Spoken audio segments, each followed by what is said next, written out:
¿Qué tal? Yo soy Gabriela Martínez Serrano, soy nutrióloga, maestra en tratamiento integral de la obesidad y educadora en diabetes y laboro en la Dirección de Nutrición de la Secretaría de Salud de Yucatán. En este caso, les voy a presentar este tema muy interesante que son estrategias para el autocuidado de la diabetes. ¿Cuál es el objetivo de esta sesión? Bueno, darles a conocer la estrategia llamada Los 7 hábitos saludables como apoyo en el proceso educativo del autocuidado de la diabetes. Sabemos que la diabetes es una enfermedad que está teniendo gran prevalencia en nuestra población y a través de estos 7 hábitos, lo ideal es que se evite el desarrollo de esta enfermedad o bien que también se eviten las complicaciones a través de un control oportuno, llevando estas estrategias de autocuidado. ¿Qué vamos a ver aquí? Pues efectivamente vamos a hablar de cada una de estas estrategias brevemente y estas son: come saludable, revisa periódicamente tu glucosa, mantente activo, revísate y reduce riesgos, sigue el tratamiento adecuado, afronta retos cotidianos y ten actitud positiva y busca apoyo. A continuación voy a describir cada una de ellas para que sepan de qué se trata. Esta es la imagen que normalmente estamos utilizando para dar a conocer estos 7 comportamientos de autocuidado de la diabetes y seguramente la van a ver mucho en infografías o en material que estamos produciendo en la Secretaría de Salud. La alimentación saludable se refiere a un patrón de consumo de alimentos de buena calidad y densidad nutricional, es decir, que tenga suficientes nutrimentos que nos ayuden a tener un mejor estado de salud y bienestar. Obviamente aquí vamos a hablar también de porciones que seguramente cada persona debe de tener cuidado para no abusar en el consumo de los alimentos. Y según ya se ha hablado acerca de la clasificación NOVA de los alimentos, que es una muy buena herramienta para tener una alimentación saludable, así como la dieta de la milpa. Aquí estamos muy convencidos de que este tipo de patrones alimentarios nos van a ayudar muchísimo a mejorar nuestra alimentación y evitar complicaciones o bien ayudarnos al control de la diabetes. Les voy a presentar a continuación una serie de infografías que se han desarrollado en Secretaría de Salud acerca de la dieta de la milpa. Ya está regionalizada. También tenemos infografía de la clasificación NOVA de los alimentos. También hay una de el lunch laboral saludable, que también nos puede ayudar mucho para saber qué tenemos que llevar a nuestro trabajo y evitar comer alimentos que nos hacen daño. También acerca de la cantidad de sal en algunos alimentos. En cuestión de bebidas, la jarra del bien beber, tanto para niños y adolescentes como para personas adultas. También tenemos mucha información acerca del etiquetado claro, a qué se refiere y qué tenemos que hacer para evitar consumir alimentos que nos hacen daño. Seguimos con infografías, tenemos bastante material a su disposición en la página de la Secretaría de Salud. Y entre ellos tenemos las recomendaciones generales para una alimentación saludable, cómo cuidar la salud a través de la reducción del consumo de productos ultraprocesados.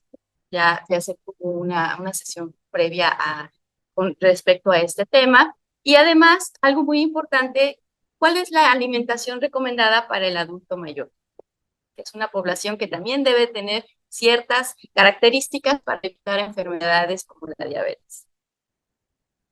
Pasando rápidamente al tema, al comportamiento de control oportuno, esto se refiere a revisar los niveles, ahorita vamos a ver de cuáles niveles estoy hablando, para tomar decisiones de autocuidado. Estos niveles son la glucosa, con qué periodicidad hay que checarse la glucosa, la presión, el peso, cada cuándo hay que estarse pesando para vigilar que esté en un peso saludable la persona, el colesterol, cuántas veces tendríamos que hacer ejercicio a la semana y qué estamos comiendo. Todo esto nos ayuda mucho a registrarlo de manera oportuna en una herramienta que se conoce como libreta de la salud. Esto no es más que una libreta que tengamos por ahí y que nos ayude a registrar todo este tipo de mediciones, porque esta es una herramienta muy importante para nosotros y para el profesional de salud. Cuando nosotros registramos todos estos niveles, todos estos controles que tenemos y los llevamos a nuestro médico o a nuestro nutriólogo, a nuestro profesional de la salud y revisa cómo ha estado el historial en a lo mejor el mes previo, la semana previa, me va a ayudar mucho a tomar decisiones acerca de nuestro tratamiento. A lo mejor cambio de tratamiento o a lo mejor indica algún tipo de estudio extra sabiendo cómo estamos en control o en descontrol. Entonces, la salud es importante y tenemos bien una infografía acerca del automonitoreo de la glucosa de acuerdo a que si estamos hablando de diabetes tipo 1, tipo 2 o diabetes gestacional. Entonces, si se dan cuenta, la libreta de la salud responde a una iniciativa muy interesante para saber cómo estamos controlando o no nuestra enfermedad. Pasamos al siguiente comportamiento que es mantenerse activo y significa hacer cualquier tipo de movimiento físico diario, ya sea estructurado o no estructurado. Estructurado hablamos de algún deporte, alguna clase, por ejemplo, de baile, alguna clase de yoga, de zumba, o bien no estructurado, estamos hablando del ejercicio que se hace en casa, el que hacer en casa, el sacar a pasear a la mascota, el limpiar ventanas, etcétera. Todos esos son movimientos y todo movimiento cuenta. De acuerdo a las recomendaciones de la Organización Mundial de la Salud, se requiere que al menos hagamos entre 150 y 300 minutos de ejercicio moderado a la semana o bien entre 75 y 150 minutos de actividad física o movimiento de forma vigorosa a la semana para poder tener una excelente forma de reducir las posibilidades de enfermarnos. Eso quítalo. Entonces, la Organización Mundial de la Salud nos recomienda que cumplamos menos de entre 150 a 300 minutos de actividad física moderada o bien 75 a 150 mínimo minutos a la semana de actividad vigorosa y esto nos va a ayudar a que nuestro cuerpo se mantenga sano y evitemos complicaciones. También contamos con infografías muy interesantes acerca de algunos deportes, actividades que nos pueden ayudar, siempre considerando que si decidimos hacer algún tipo de ejercicio ya estructurado, necesitamos el visto bueno de nuestro profesional de la salud que nos diga qué podemos hacer, cuánto de ese ejercicio vamos a hacer, con qué frecuencia y la intensidad. Sí, cada persona es diferente y necesitamos tener en cuenta esas características individuales. Ahora vamos a hablar de la estrategia Revísate y reduce riesgos. Esto se refiere a tomar decisiones que minimicen o prevengan complicaciones y o descontrol de la enfermedad. Hablamos del empoderamiento. Esto se refiere a tomar decisiones informadas, es decir, sabemos las consecuencias positivas o negativas de cierta conducta y podemos incluso empezar a revertir este tipo de conductas teniendo la conciencia de que no es lo adecuado. O bien, realizándolas en el caso de la actividad física o alimentación saludable para tener también las características que nos ayudan a controlar la enfermedad. ¿Y cuáles son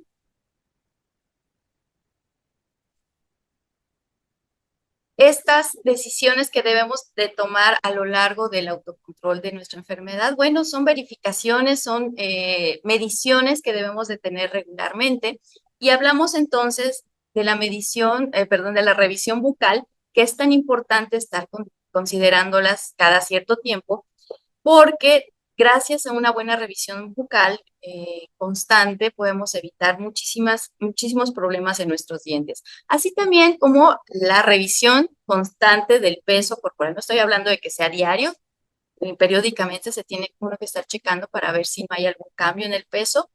También la revisión de los pies es indispensable en las personas que viven con diabetes, ya que una pequeña lesión puede desarrollar, si no se controla adecuadamente, si no se cura adecuadamente, puede desarrollar lo que se conoce como pie diabético y posteriormente sufrir una amputación desafortunadamente.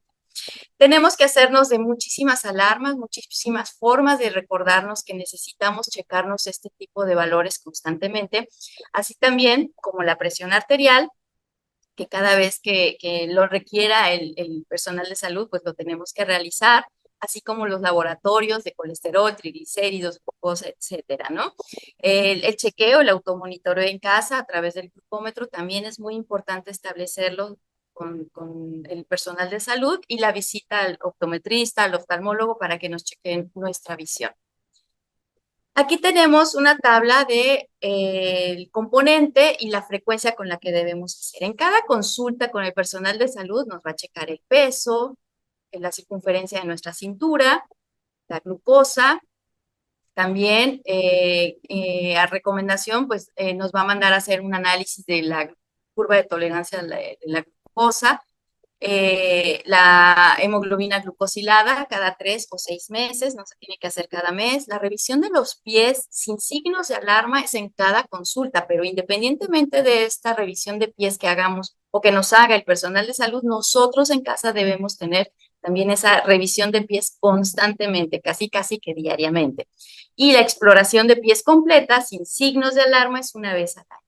La revisión de ojos sin signos de alarma, es decir, que el paciente o que refiramos que todavía estamos viendo bien o ya empezamos a tener algunos problemitas de la visión, debe ser una vez al año. La presión arterial en cada consulta y aparte de esa, cada consulta, cada vez que tengamos oportunidad, si tenemos baumanómetro en casa, también realizarlo en casa.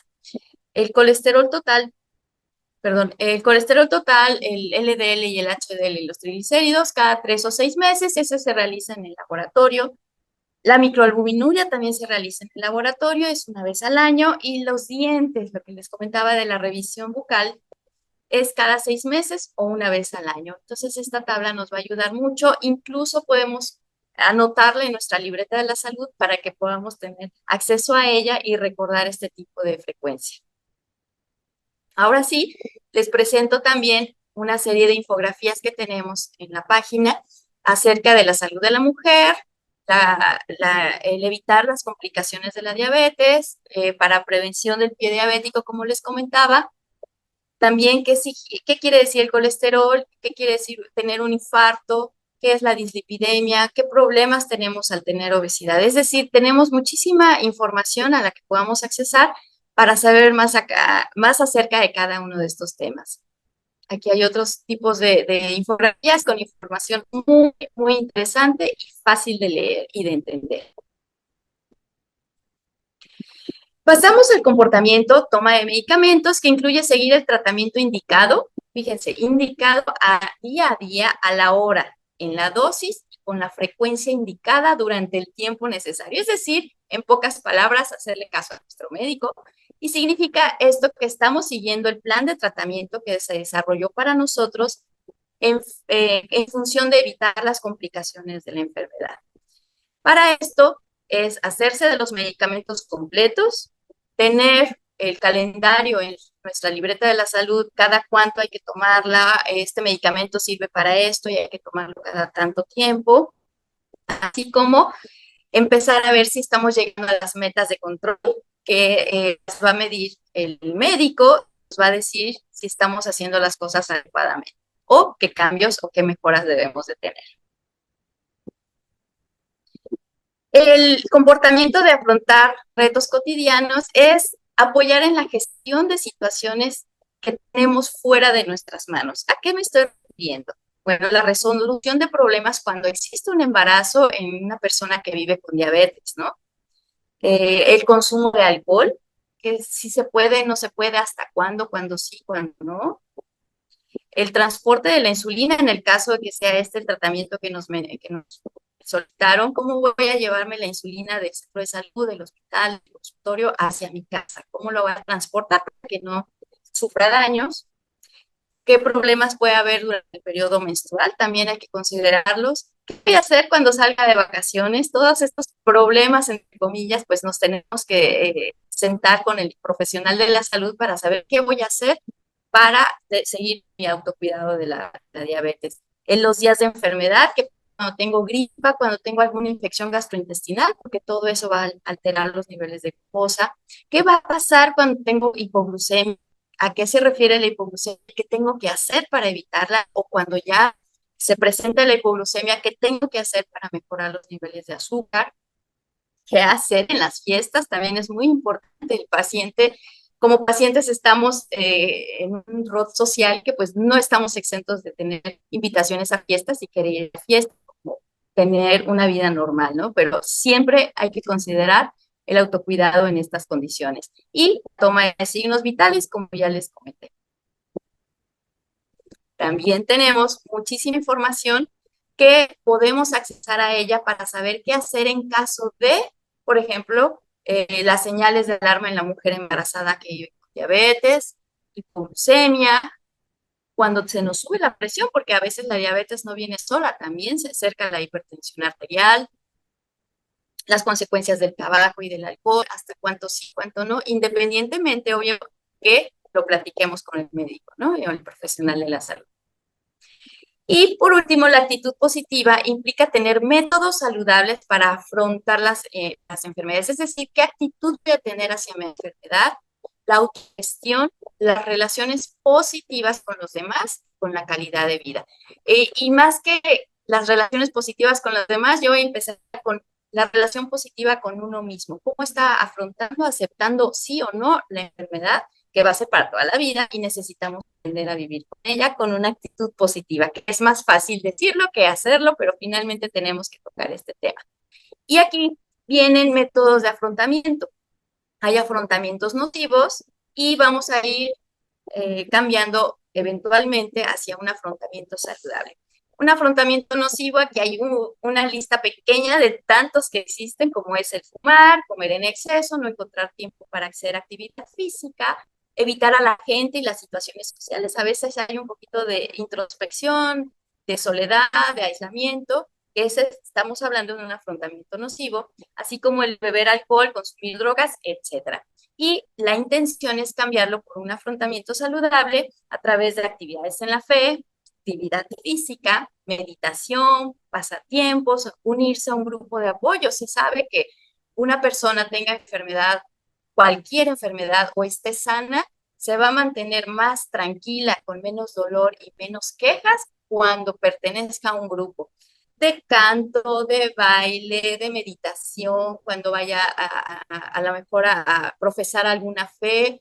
Y esto va a hacer que los niveles de estrés y sea más abierto a recibir recomendaciones benéficas para tener un afrontamiento saludable de su enfermedad. Entonces, vamos a tratar de tener esto muy en cuenta. Obviamente, el personal indicado para ayudarnos a tener una actitud positiva en una enfermedad como es la diabetes, pues son los psicólogos, ¿no?